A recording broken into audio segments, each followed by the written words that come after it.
Union Station rush hour. Kesha is racing to catch the last train to her dream job interview.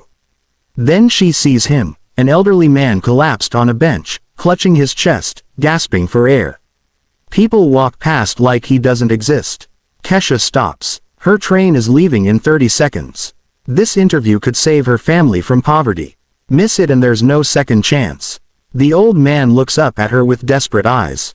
Please help me. Without thinking, Kesha drops her bag and runs to him. She calls 911, stays with him as her train disappears, rides with him to the hospital. What she didn't know was that this dying stranger was worth $50 billion. That saving his life would change hers forever. That walking away from her dream job would lead to something far bigger than she ever imagined. But in that moment, only one thing mattered. Doing what's right. Who was this mysterious man who would transform her world? What Kesha didn't know was that this ordinary Tuesday would test everything she believed about doing the right thing. 4:30 a.m. The alarm screamed in the darkness of Kesha Williams's tiny apartment. She rolled out of bed, careful not to wake her younger brother Jamal, sleeping on the couch. The floorboards creaked under her feet as she tiptoed to the bathroom. In the mirror, exhaustion stared back at her. Dark circles under her eyes told the story of someone working 2 jobs just to survive. But Kesha forced a smile. Today was different. Today could change everything. By 5:15, she was walking through the empty streets to Murphy's Diner. The morning air was crisp and the city was just beginning to wake up. Kesha pushed through the glass door, the familiar bell jingling above her head. "Morning sunshine," called out Eddie, the cook, already prepping for the breakfast rush. "Morning, Eddie." Kesha tied her apron and grabbed the coffee pot. For the next 6 hours, she would smile, serve, and collect whatever tips people were willing to spare. The breakfast crowd at Murphy's wasn't exactly generous. Construction workers grabbed quick coffee and toast. Office workers rushed through with their phones glued to their ears. By 11 a.m. when her shift ended, Kesha counted her tips. $2,347. She stared at the crumpled bills in her palm. Rent was due in 3 days. Utilities needed to be paid. And Jamal was waiting for money to buy his textbooks. $23 for 6 hours of work. Kesha felt that familiar knot in her stomach, the one that never quite went away. No matter how hard she worked, it never seemed like enough. She was always one emergency away from disaster. Walking home, she passed the towering glass building that dominated the downtown skyline. Peden Technologies. She'd walked past it 1,000 times, watching well-dressed people stride confidently through its revolving doors. They looked like they belonged to a different world. A world where $23 wasn't the difference between eating and going hungry. Back at the apartment, Jamal was hunched over his laptop at their tiny kitchen table. Textbooks were scattered around him. Borrowed, outdated copies that he'd managed to find online. "How was work?" he asked without looking up. "Good." Kesha forced brightness into her voice. "What are you working on?" "Chemistry. Got a big test next week." Jamal finally looked up and Kesha saw her mother's eyes staring back at her. The same determination, the same hope that tomorrow would be better than today. Their parents had died in a car accident 3 years ago. Since then, it had been just the two of them. Kesha had dropped out of community college to work full-time. Jamal's education became her mission. "I found that scholarship I told you about," Jamal said, excitement creeping into his voice. "The application is due Friday. But I need to buy a suit for the interview." Kesha's heart sank. A suit, of course. Everything required money they didn't have. "How much?" she asked. "I found one at the thrift store for $40. I know it's a lot, but we'll figure it out." The words came out automatically even though she had no idea how her phone buzzed. Unknown number. "Hello. Is this Kesha Williams?" "Yes. This is Jennifer from PT Industries. We received your application for the receptionist position. Are you available for an interview today at 3:00 p.m.? Kesha's heart stopped. PT Industries. She'd applied 3 weeks ago and assumed they'd forgotten about her. "Yes, absolutely. I'll be there." "Excellent. The address is 1247 Corporate Plaza. Please bring a copy of your resume and arrive 15 minutes early." After hanging up, Kesha stared at her phone in disbelief. This was it. This was her chance. The receptionist position paid $45,000 a year with benefits, health insurance, paid vacation. It was more money than she'd ever dreamed of making. Jamal looked up from his books. What was that about? I got an interview today at PT Industries. PT Industries. Kesha, that's huge. They're like one of the biggest companies in the city. I know. She was already calculating in her head. $45,000 a year meant Jamal could get his suit. They could move to a better apartment. Maybe even one where he wouldn't have to sleep on the couch. But first, she had to get there. Kesha opened her wallet and counted her money. $23.47 from tips plus $8 she'd saved from last week. $3,147 to her name. The train ticket to downtown cost $15 round trip. She'd need money for lunch since she hadn't eaten since yesterday. And if she got the job, she'd need to come back tomorrow with better clothes. She looked at Jamal, bent over his chemistry homework with borrowed textbooks and a second-hand calculator. Everything they'd worked for, everything they'd sacrificed since their parents died, came down to this moment. This interview wasn't just about a job. It was about proving that all the 16-hour days, all the nights going to bed hungry so Jamal could eat, all the dreams deferred, it was all worth something. Kesha grabbed her purse and the carefully printed resume she'd prepared weeks ago. She straightened her shoulders and headed for the door.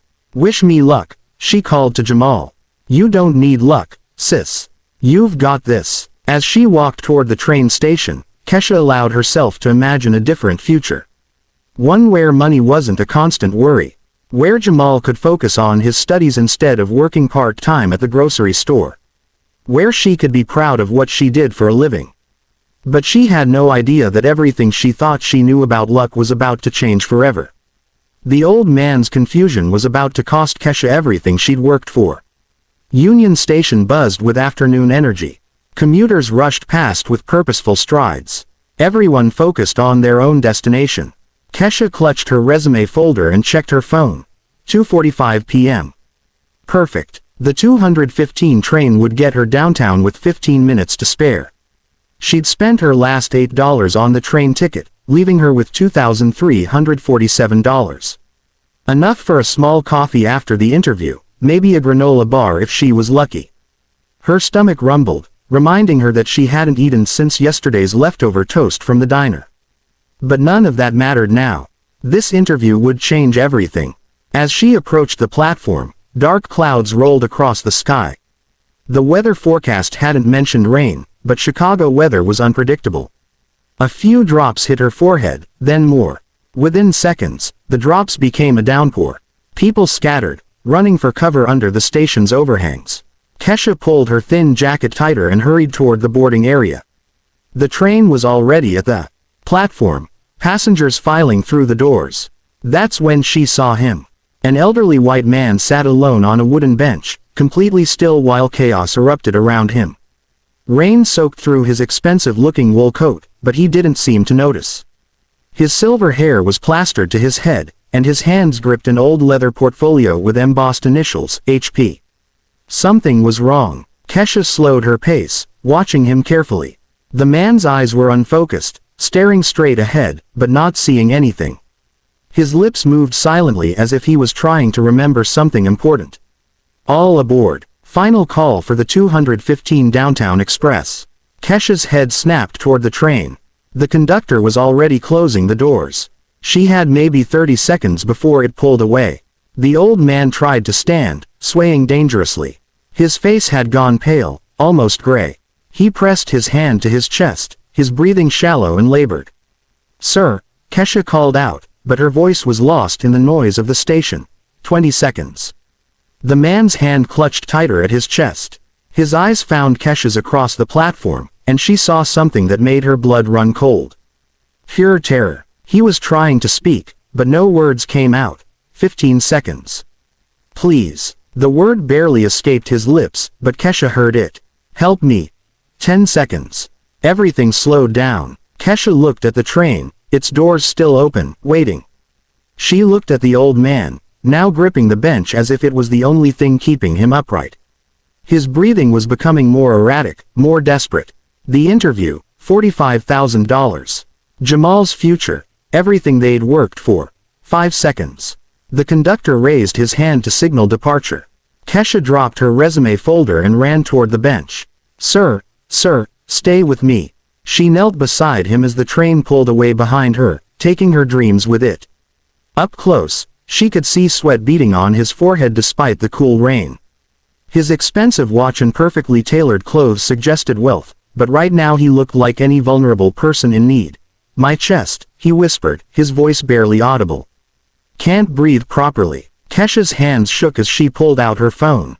I'm calling for help. Just stay calm. Okay. 911. What's your emergency? I'm at Union Station. There's an elderly man having chest pains. He's conscious but struggling to breathe. We need an ambulance right away. While she spoke to the dispatcher, Kesha loosened the man's tie and unbuttoned the top of his shirt. His skin was clammy, his pulse rapid but weak. What's your name? She asked gently. Harold, he managed. Harold, I can't remember. I was supposed to meet someone. It's okay, Harold. Help is coming. I'm Kesha. I'm not going anywhere. Harold's grip on the portfolio tightened. Despite his confusion, his posture remained impeccable, the bearing of someone accustomed to authority and respect. When he spoke, even through his distress, his words carried the educated cadence of someone who'd spent decades in boardrooms. The meeting Harold's eyes darted toward the downtown skyline, where glass towers stretched toward storm clouds. They're waiting for me. Important. Kesha followed his gaze. Among the buildings, one stood taller than the rest. The same Peden Technologies tower she passed every day walking to work. But Harold's attention seemed drawn to that specific direction. His confusion mixed with what looked like urgency. Don't worry about any meeting right now, Kesha said. Just focus on breathing. In the distance, sirens wailed. The ambulance was coming, but Harold's condition seemed to be worsening. His face had taken on an ashen color, and his grip on her hand was weakening. Please don't leave me alone, he whispered.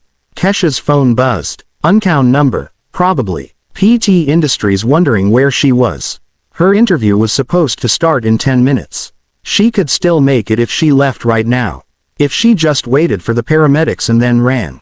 But looking at Harold's frightened eyes, she knew there was only one choice she could live with. She declined the call and squeezed Harold's hand tighter. I'm not going anywhere, she promised. What Kesha didn't know was that her decision to stay would set in motion events that would change not just her life, but the lives of everyone around her. Because Harold wasn't just any confused old man caught in the rain. He was about to become the most important person she'd ever helped. As Kesha helped the stranger, she had no idea she was being watched. The paramedics arrived within minutes, their red and blue lights cutting through the gray afternoon. 2 EMTs rushed toward them with a stretcher and medical equipment. What's the situation? Asked the lead paramedic, a woman in her 40s with kind eyes. Chest pains, difficulty breathing, confusion, Kesha reported quickly. His name is Harold. He was disoriented when I found him. Harold clutched Kesha's hand as the paramedics began their assessment. His grip was surprisingly strong for someone in distress. Harold, I'm Sarah. We're going to take good care of you, the paramedic said, wrapping a blood pressure cuff around his arm. Can you tell me your last name? Harold's eyes darted between the paramedics and Kesha, panic flickering across his face. I don't the meeting. It's okay, Kesha said softly. Just focus on getting better. Blood pressure is elevated but stable, Sarah announced to her partner. Pulse is rapid. We need to get him to the hospital for an EKG. As they prepared to transfer Harold to the stretcher, he refused to let go of Kesha's hand. Please, he whispered, don't leave me. Kesha looked at the paramedics. Can I ride with him? Are you family? No, but he doesn't seem to have anyone else. Sarah nodded. Come on. As they loaded Harold into the ambulance, Kesha's phone rang again. PT Industries. She stared at the screen knowing exactly what this call meant. They were wondering where she was. The interview slot would be given to someone else.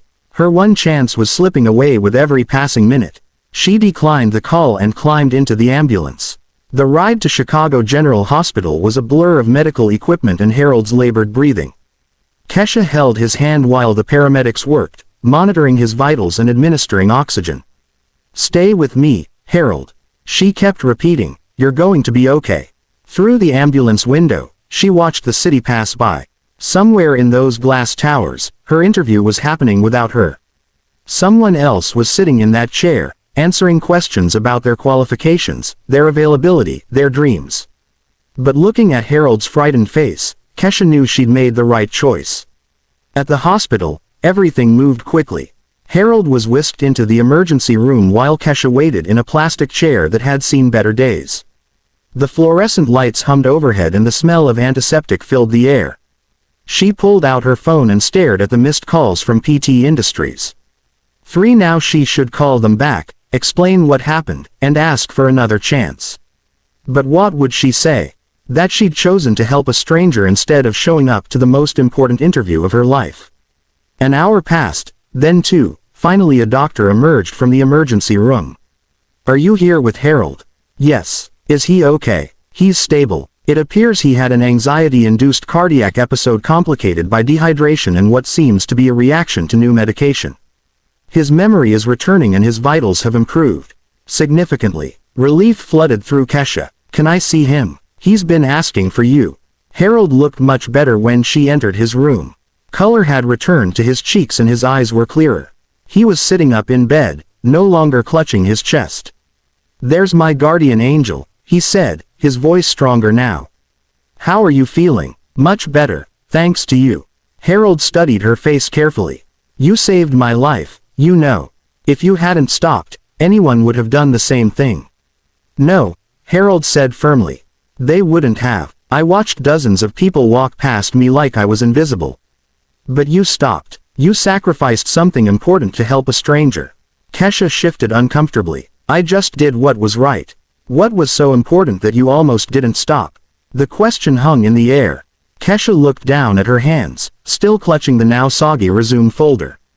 "A job interview," she admitted, "for a receptionist position. It would have changed everything for my family."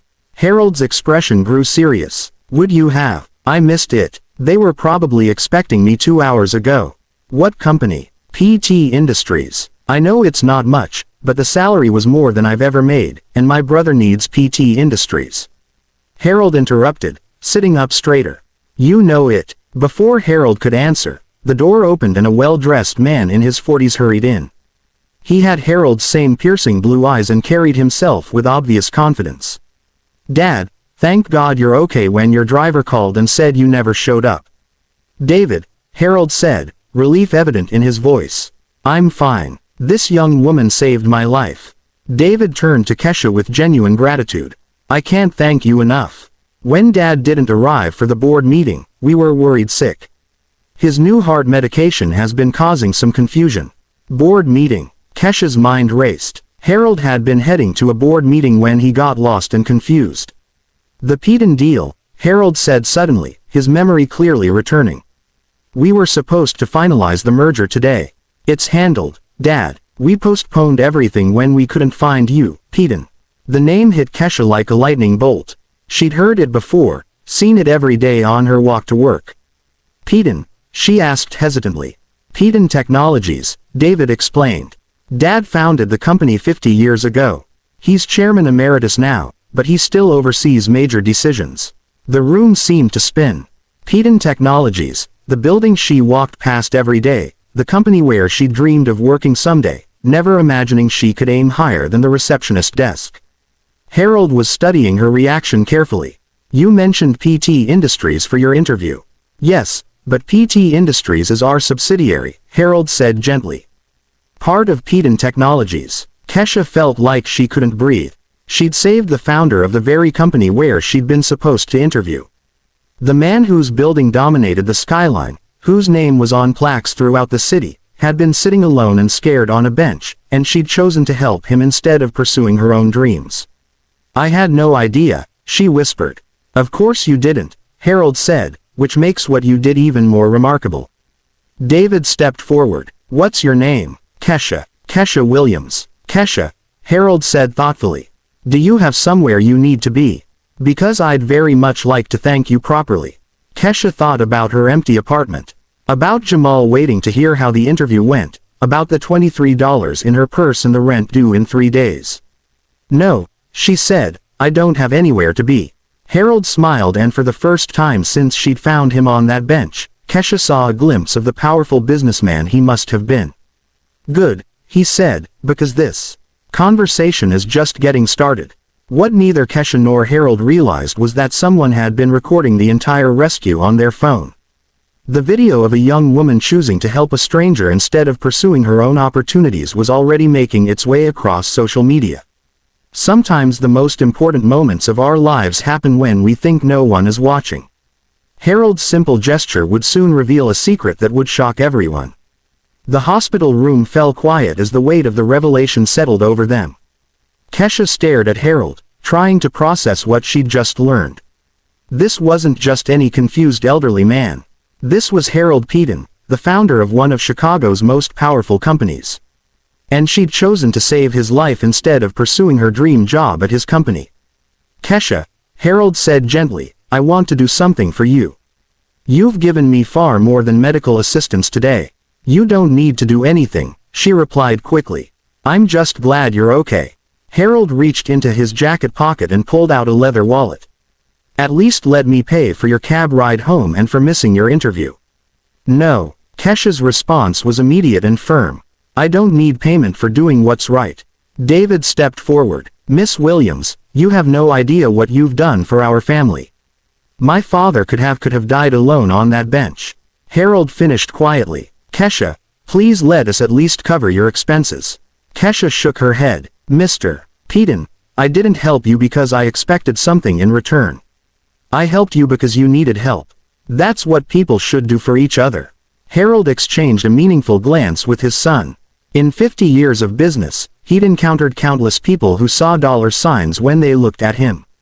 Politicians seeking donations, employees angling for promotions, business partners calculate their advantage. But here was someone who'd literally saved his life and refused to accept even cab fare. "At least take my business card," Harold insisted, pulling an elegant card from his wallet, "in case you ever need anything." "And I mean anything," Kesha hesitated. "I really don't need." "Please," Harold said, "it would make me feel better knowing you have it." Reluctantly, Kesha accepted the card. It was heavy stock paper with embossed lettering. Harold Peden, Chairman Emeritus, Peden Technologies. Below his name was a direct phone number and email address. "Thank you," she said, tucking it into her purse without really looking at it. Harold studied her carefully. "Tell me about yourself, Kesha. What do you do?" "I work at Murphy's Diner in the mornings, and I clean offices at night." She paused, then added quietly, "I'm trying to save money for my younger brother's education. And the interview today was for a receptionist position at PT Industries." Kesha's voice carried a note of loss. "It would have paid more than both my jobs combined." Harold nodded thoughtfully. "Where do you work these cleaning jobs?" "Different buildings downtown, mostly the business district." She gestured toward the window where the Peden Technologies building was visible in the distance. "Actually, I walk past your building every day going to work. I've always wondered what it would be like to work somewhere like that instead of just cleaning up after the people who do." The honesty in her voice struck Harold deeply. Here was someone who'd walked past his building every day, dreaming of a better life. And when given the chance to pursue that dream, she'd chosen to help a stranger instead. "You said your brother is in college, community college. He's studying chemistry. He's so smart, Mr. Peden. Smarter than anyone I know, but we can't afford a 4-year university and scholarships are." Kesha trailed off, realizing she was sharing too much. "I'm sorry. You don't need to hear about our problems." "I want to hear," Harold said simply. "Tell me about him." For the next few minutes, Kesha found herself opening up about Jamal, about their parents' death, about dropping out of school to support him, about his dreams of becoming a chemist, and her determination to make sure he got that chance. Harold listened intently, occasionally asking questions. David watched his father with growing recognition. This was the same focused attention Harold had once given to evaluating business investments. When Kesha finished, Harold was quiet for a long moment. "You're remarkable," he said finally. "Not many people would sacrifice their own education for someone else's dreams." "He's my brother," Kesha said simply. "It's what family does." Harold reached out and gently squeezed her hand. "Kesha, I want you to remember something. You didn't help Harold Peden, the businessman, today. You helped Harold, a confused and scared old man who needed kindness. The fact that I happen to run a company doesn't change the purity of what you did. Kesha felt tears prick her eyes. Thank you for saying that. I mean every word. Harold released her hand and settled back against his pillows. Now I'm sure you need to get home. Your brother is probably worried. Kesha nodded and stood to leave. I'm really glad you're okay, Mr. Peden. Harold, he corrected with a smile. And Kesha, keep that business card close. You never know when life might surprise you. As Kesha walked toward the door, she had no idea that Harold was already forming a plan that would change everything. Or that the simple business card in her purse was about to become the key to a future she'd never dared imagine. The business card in Kesha's purse was about to change everything. The taxi ride home cost $25. Kesha watched the meter climb with growing anxiety, knowing it represented 2 days' worth of meals. But Harold's son, David, had insisted on arranging the ride despite her protests. As the Chicago skyline faded behind her, Kesha felt the full weight of what had happened. She'd saved a man's life. That felt right. But she'd also thrown away her family's future in the process. Her phone buzzed with a text from Jamal. How did the interview go?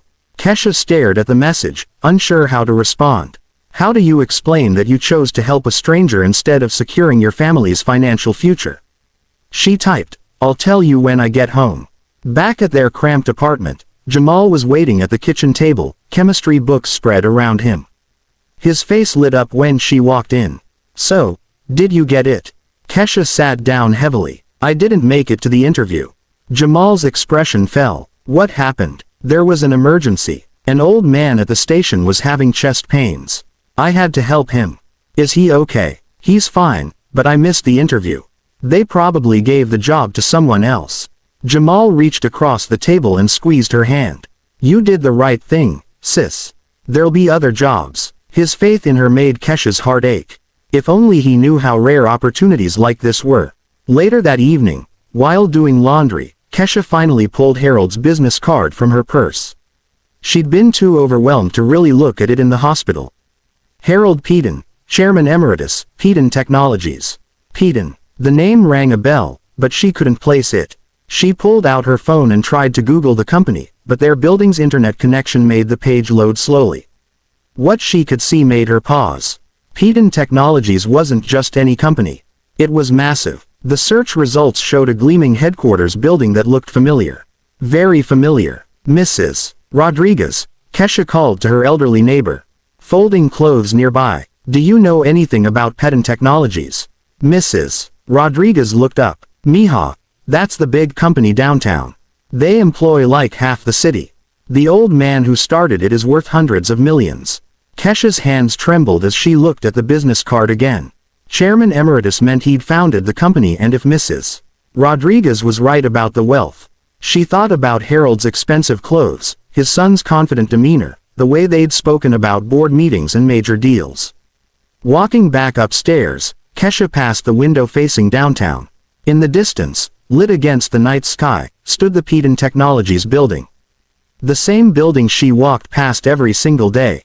The same building where she'd been supposed to interview at PT Industries. Her phone buzzed with a text from an unknown number. Kesha, this is Harold. I hope you made it home safely. Sleep well. Tomorrow is going to be a very interesting day. Who exactly had she saved today? Walking into that building, Kesha had no idea her life was about to change forever. Friday morning arrived gray and drizzly. Kesha had barely slept. Harold's cryptic text replaying in her mind. She'd spent the night researching Peden Technologies, piecing together fragments through their weak internet. What she'd found was staggering. Peden Technologies wasn't just large, it was an empire. Founded in 1952, it had grown from a small engineering firm into a multi-billion-dollar corporation with offices worldwide. And at the center was Harold Peden, the man she'd saved. At 10 a.m., her phone rang. Kesha, this is Jennifer from PT Industries. I'm calling about your missed interview yesterday. Kesha's heart sank. Here comes the rejection. Yes, I'm so sorry. There was a medical emergency. Actually, we'd like to reschedule. Are you available today at 2 p.m.? Kesha nearly dropped the phone today. Yes, absolutely. Wonderful. Same address, 1247 Corporate Plaza. After hanging up, Kesha stared at her phone in disbelief. They were giving her another chance. Maybe Harold had somehow put in a good word. By 1:30 p.m., Kesha stood outside the gleaming tower that housed Peden Technologies. She'd walked past this building thousands of times, but never been inside. The lobby was impressive. Marble floors, soaring ceilings, an atmosphere of quiet power. And then she saw them. Covering one wall were portraits of the company's history. Founders, CEOs, major milestones, but it was the largest portrait that made her blood run cold. Harold Peden, founder 1952 to 2019, Chairman Emeritus. There he was, the same kind eyes, silver hair, gentle smile she'd seen in the hospital bed. But in this portrait he wore the confident expression of someone who'd built an empire. Kesha gripped the reception desk for support as the magnitude hit her. She hadn't just saved any confused old man.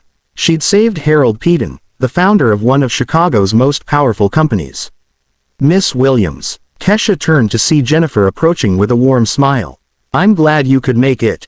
How are you feeling after yesterday's emergency? I'm fine, Kesha managed, still staring at Harold's portrait.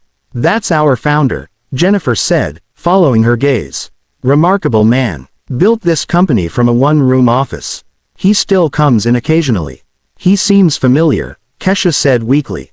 Let's head upstairs. I think you'll find today's process different than usual. They took the elevator to the 15th floor, but instead of a conference room, Jennifer led her toward a corner office with floor-to-ceiling windows. There's been a change, Jennifer explained. Someone specifically requested to meet with you. She opened the door, and Kesha's world tilted. Harold Peden sat behind an enormous mahogany desk, looking healthy and confident in an impeccable suit. His son, David, stood beside him, smiling warmly. There's my guardian angel, Harold said, rising from his chair. Jennifer looked confused. I'm sorry. Do you two know each other? Do you know each other? Harold chuckled. Jennifer, meet Kesha Williams, the remarkable young woman who saved my life yesterday. The words hung in the air like thunder. Jennifer's eyes widened. You're the one who helped Mr. Peden. But how? At Union Station, Kesha said quietly. When he was having chest pains. Chest pains caused by stress and my new heart medication. Harold explained. I'd been walking to clear my head before our board meeting about the Morrison Industries merger. The medication made me disoriented, and stress from the $500 million deal triggered what doctors called an anxiety-induced cardiac episode. David stepped forward. Dad was carrying the final merger documents when Kesha found him. If he'd collapsed alone, we could have lost the biggest acquisition in our company's history. The room spun. $500 million. She'd helped save a deal worth $500 million. But more importantly, Harold continued, Kesha didn't know any of this. When she stopped to help, she saw a confused, scared old man having chest pains, and she sacrificed her job interview to make sure I was safe. Your job interview? Jennifer's voice trailed off. The interview you missed yesterday was supposed to be here at PT Industries, which is our subsidiary, Harold confirmed. Kesha was rushing to interview for a receptionist position at the very company I founded. She gave up her chance at working here to save my life, not knowing who I was. The irony was overwhelming. Kesha had sacrificed her dream of working at Peden Technologies to save the man who'd built the company. She'd chosen kindness over opportunity, humanity over advancement, and she had no idea. I need to sit down, Kesha whispered. Harold guided her to a chair, his expression gentle but serious. Kesha, yesterday when I was confused and scared, you didn't see Harold Peden, the businessman. You saw Harold, a person who needed help. That tells me everything I need to know about your character. I still can't believe you're really him, the founder. I am, and you're about to discover that sometimes the universe rewards people who choose to do the right thing. Harold returned to his desk and picked up a folder. Jennifer, would you mind giving us privacy? Kesha and I have important matters to discuss. As Jennifer left, Harold's expression became more serious. Now then, he said, settling back in his chair. Let's talk about your future. But Harold's offer was bigger than Kesha ever imagined possible. Harold opened the folder on his desk and studied its contents for a moment. The silence in the room was deafening. Through the floor-to-ceiling windows, Kesha could see the city sprawling below. A world of opportunity that had always seemed just out of reach. Kesha, Harold began, his voice carrying the weight of decades in business. In 50 years of running this company, I've learned that the most important decisions aren't about profit margins or market share. They're about recognizing character when you see it. He leaned forward, his eyes intense but kind. Yesterday, you made a choice that revealed everything I need to know about who you are. You didn't help Harold Peden, the CEO. You helped Harold, a confused old man who was scared and alone. That kind of authenticity is rarer than you might think. Kesha's hands trembled in her lap. Mr. Peden, I appreciate everything you're saying, but I really just did what anyone should do. That's exactly my point. Harold smiled. You don't even realize how extraordinary you are, which brings me to why you're here. He closed the folder and looked directly at her. I'm not offering you the receptionist position. Kesha's heart sank. After everything, after all the kindness and gratitude, she was still going to be turned away. She started to stand. I'm offering you something much better, Harold continued, gesturing for her to sit back down. David stepped forward with a new folder, much thicker than the first. Kesha, how would you feel about becoming my father's personal executive assistant? The words didn't compute. I'm sorry, what? Harold chuckled. It's a real position. I may be chairman emeritus, but I still oversee major strategic decisions, community outreach programs, philanthropic initiatives. I need someone I can trust completely, someone who sees people, not positions. But I don't have experience. Inexperience can be taught, Harold interrupted. Character cannot, and you've already proven you have something far more valuable than experience. You have integrity. David opened the new folder and slid it across the desk. The starting salary would be $85,000 annually with full benefits including health, dental, and vision insurance. Kesha stared at the number on the paper. $85,000. It was more money than she'd ever dreamed of making, more than double what the receptionist position would have paid. There's more, Harold said gently. I understand you have a younger brother in college. Yes, but how did you told me about him yesterday, about how brilliant he is, about your sacrifices to support his education. Harold's expression grew warm. I'd like to establish a full scholarship for Jamal through our Peden Foundation. 4 years at any university he chooses, plus graduate school if he wants it. Kesha felt the room spinning. That's impossible. Scholarships like that are worth approximately $200,000, David confirmed. More if he pursues a doctorate in chemistry, as you mentioned, he wants to. Tears began streaming down Kesha's face. I don't understand. Why would you do this? Harold stood up and walked around his desk, sitting in the chair next to her instead of behind the imposing mahogany barrier. Kesha, let me tell you something about wealth. Money doesn't make you happy. Purpose does. And yesterday, you reminded me what true purpose looks like. He paused, his voice growing more personal. I built this company from nothing. I've made more money than I could spend in 10 lifetimes, but I haven't always been the man I wanted to be. I've made decisions based on profit instead of principle. I've walked past people who needed help because I was too focused on my next meeting. Harold looked out the window at the city below. But watching you yesterday, seeing someone choose kindness over opportunity, sacrifice over self-interest, it reminded me why I went into business in the first place. To make a difference, to build something that matters. He turned back to her, his eyes bright with conviction. I don't want an employee, Kesha. I want a partner, someone who can help me ensure this company lives up to its potential to do good in the world. But I'm nobody, Kesha whispered. I clean office buildings and serve coffee. What could I possibly offer a company like this? You offer perspective that money can't buy, Harold said firmly. You understand what it means to struggle, to sacrifice, to put others before yourself. Those aren't weaknesses, Kesha. They're superpowers. David nodded in agreement. Some of our best innovations have come from understanding what real people actually need. Not what focus groups say they want, but what communities are missing. Harold pulled out another document. There's one more thing. I'd like to advance your first month's salary today. I imagine the transition to a new job comes with expenses. Professional clothing, perhaps moving to a better apartment so your brother doesn't have to sleep on the couch. Kesha couldn't speak. The generosity was overwhelming, almost incomprehensible. Is this real? She managed to ask. It's real, Harold confirmed. But I need you to understand something important. I'm not doing this just because I'm grateful, though I am. I'm doing this because yesterday proved you're exactly the kind of person this company needs. He leaned forward, his expression serious. But here's the thing, Kesha. This offer comes with responsibility. I'm going to train you personally. You'll learn about business strategy, financial planning, and community development. It won't be easy. I'll expect excellence from you. I won't let you down, Kesha said, finding her voice. I know you won't, because yesterday, when it mattered most, you already proved that you choose doing right over doing easy. Harold stood and extended his hand. So, Kesha Williams, are you ready to change your life? Through her tears, Kesha reached out and shook his hand. Yes, she whispered. Yes, I am. What neither of them knew was that this was just the beginning. The ripple effects of Kesha's kindness were about to transform not just her life, but the entire culture of one of Chicago's most powerful companies. But the changes Kesha brought to Peden Technologies surprised everyone.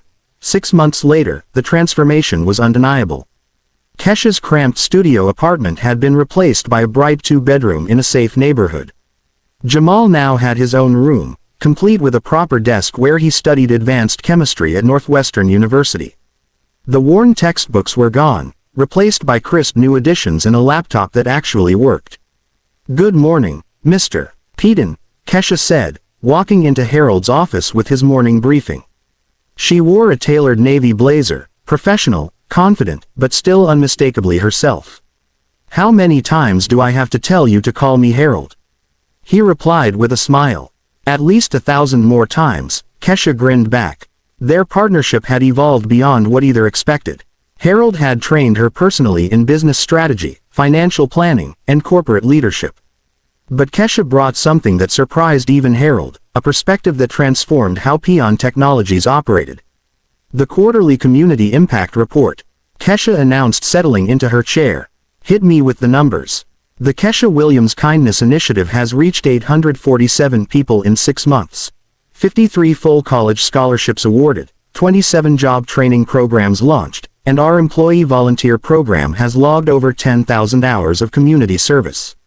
Harold shook his head in amazement. When I hired you, I thought I was getting an assistant. Turns out I got a revolutionary. The Kindness Initiative had been Ka's idea, born from understanding what struggling families actually needed. Not just money, but opportunity. Not just charity, but dignity. Channel 7 wants to do a follow-up story. Kesha continued, our kindness-first corporate culture is making waves across the business community. The media attention had started small. A local news station had covered the story about Kesha saving Harold's life. But what made it newsworthy wasn't just the fairy tale aspect. It was what happened next. Harold had implemented Kesha's kindness-first policy. Employees could be late to meetings if they were helping someone in need. The company established partnerships with local schools offering mentorship programs. They started hosting monthly community dinners. Remember when you used to take the bus to work? Harold asked. You mean 3 months ago? And now you're presenting $1-million proposals to the board like you've been doing it for years. Harold's mentorship had unlocked abilities Kesha never knew she possessed. She had a natural talent for seeing connections others missed, for understanding what communities needed. Speaking of the board, Kesha said, I have news. They offered me a promotion, Director of Community Relations. And I said, yes. Harold's face broke into a proud smile. Outstanding. This company needs someone in leadership who actually understands the community we serve. The promotion was just the latest ripple effect. Jamal had been featured in Northwestern's newspaper as a scholarship success story. Murphy's Diner had landed an exclusive catering contract with Peden Technologies, securing Eddie's job and allowing him to hire 2 more employees. But perhaps the most significant change was in Harold himself. You know what's funny, he said, looking out at the city. I used to ride past bus stops in my town car, never thinking about the people waiting there. Now I take the train twice a week just to stay connected to real life. And how's that working out? Last week I helped a confused tourist find their hotel. Small thing, but it felt good. Really good. Kindness is contagious indeed. The Chicago Business Journal wants to do a cover story about our corporate culture transformation. They're calling it the Peden model and suggesting other companies adopt similar practices. Are other companies listening? 3 major corporations have reached out asking for consulting on kindness-based policies. Turns out treating people well is good for business. They both laughed, but Kesha felt deep satisfaction knowing her simple act had created a movement spreading beyond one company. "Harold," she said quietly, "do you ever think about that day at Union Station?" "Every morning when I wake up," he replied, "best day of my life. Even though you almost died, especially because I almost died, it brought you into my life and reminded me who I wanted to be." Outside, Chicago bustled with its usual energy. But somewhere in that vast city, 53 scholarship recipients were attending classes they never thought they could afford. Hundreds of families had access to job training that would change their futures. Thousands of people had witnessed small acts of kindness that might inspire them to help someone else. All because one woman chose to miss her train. 2 years later, Kesha faced a moment that would complete the circle. Union Station rush hour, the same platform where everything had changed. But this time, Kesha Williams, Director of Community Relations, was the one hurrying to catch a train. She checked her watch. 3:15 p.m. The board meeting had run long, but she could still make the 3:20 train to the community center where she was speaking to high school students about scholarships. As she rushed toward the platform, she noticed him immediately. An elderly Hispanic man sat hunched on the same wooden bench where she'd found Harold 2 years ago. He clutched a worn envelope, tears streaming down his face. His clothes were clean, but old, and he kept looking around as if lost. Kesha slowed her pace. The train was boarding. 50 teenagers were waiting to hear about opportunities that could change their lives. But something about the man's posture made her stop. "Sir, are you okay?" The man looked up with grateful eyes. "My granddaughter," he said in accented English. "She graduates today from nursing school, first in our family to finish college. But I can't find the auditorium." Kesha glanced at the envelope. "Northwestern University Nursing School graduation." "What's your granddaughter's name?" "Maria Santos. She got a scholarship from a big company. Peden something." Kesha's heart stopped. Maria Santos. She remembered the application personally. A brilliant young woman whose grandfather worked 3 jobs until the Kesha Williams Kindness Initiative stepped in. "Sir," Kesha said gently, "I know exactly where you need to go. And I know Maria. She's extraordinary." The man's eyes lit up. "You know my Maria." Kesha pulled out her phone and canceled her speaking engagement. Then she hailed a taxi. "Come on," she said, helping him to his feet. "Let's get you to your granddaughter's graduation." During the ride, she learned his name was Carlos, that he'd sacrificed everything to help Maria pursue her dreams, and that today represented decades of hope and hard work. At Northwestern, Kesha didn't just drop him off. She walked him to the auditorium, helped him find his seat, and stayed to watch Maria walk across the stage. As Maria's name was called, Carlos gripped Kesha's hand with tears in his eyes. "Thank you," he whispered. "Not just for today, for making this possible." Later, catching a train back downtown, Kesha thought about the circular nature of kindness. 2 years ago, she'd missed her train to help a stranger. Today, she'd missed her appointment to help another. Her phone buzzed with a text from Harold. "Heard about what you did today. Some things never change, and thank God for that." The next morning, Harold announced a new policy. The Kindness First initiative would officially protect any employee who was late due to helping others. Because at Peden Technologies, they'd learned that the most important meetings aren't on your calendar. They're the ones that happen when someone needs help. One missed train, one act of kindness, one life changed forever. In a world that often feels divided, Kesha proved that kindness is the bridge that connects us all. She showed us that sometimes the most important choice isn't the one that advances our career, it's the one that honors our humanity. Harold was right when he said kindness is contagious. From one woman's decision to help a stranger, we saw ripple effects that transformed a company, launched 53 college careers, and created a movement that's spreading across corporate America. But here's the beautiful truth. This story isn't unique to Kesha. Every single day, you have opportunities to change someone's life with simple acts of kindness. What if your next act of kindness changes everything? Have you ever helped a stranger? Share your story in the comments below. And if this story restored your faith in humanity, hit that like button and subscribe for more stories that prove good people still exist. Because sometimes the person you help might just change your life.